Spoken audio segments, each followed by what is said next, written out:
In 1947 was the first I had seen or heard of Ramana Maharshi. And as I said, I had always wanted to go to India, and I was searching for a guru, but I stopped here and there and every place, and finally I ended up at Sri Aurobindo's at Pondicherry, and someone says, I think you might be looking for Ramana Maharshi in Tiruvannamalai. I said, okay, so I took one of these wonderful buses, and while I was riding on the bus, I'd sort of in a state of reverie, and there appeared to me this beautiful face with these big, luminous eyes that look right through you. And so when I got to Ramana Maharshi, there was the same picture, the same face that I had seen in my state of reverie. And I was really, really shocked. So I figured, well, here's where I'm going to unpack my one little bag and spend the rest of my life.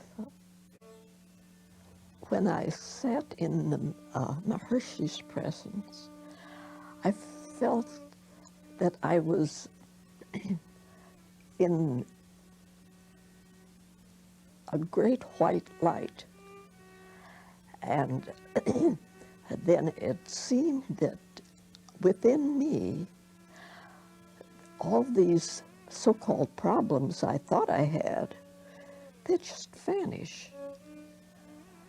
And you went through a cleansing process, and I think to myself, what was I so concerned about? It doesn't really matter. Nothing matters, but who am I? Who is this? What is this presence, this entity, what have you call it? When I have questions, I don't ask him anything verbally because it isn't necessary. The questions that you ask are answered almost immediately, so that it's a mind-to-mind connection rather than verbal, because speech just gets in your way. And so I would feel, as the days go by, I would feel these questions being answered, and it would just be a slow cleansing of my entire being. He must have been suffering, and yet all during his illness, those eyes just never lost their luminosity. And it's as though Bhagwan's body and his essence were two separate. And so he just ignored the body. To try to describe the presence of Ramana Maharshi in words is very, very difficult, because you feel his presence, you feel his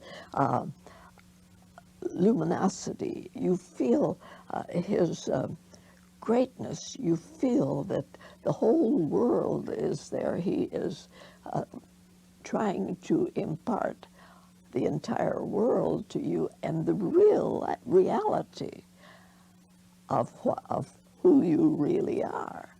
And you just sit there awed by the light in his eyes and his being. It's just as though there's someone had turned on a bright light, and there is this person with a beautiful aura. The whole body, as though it were transformed into light.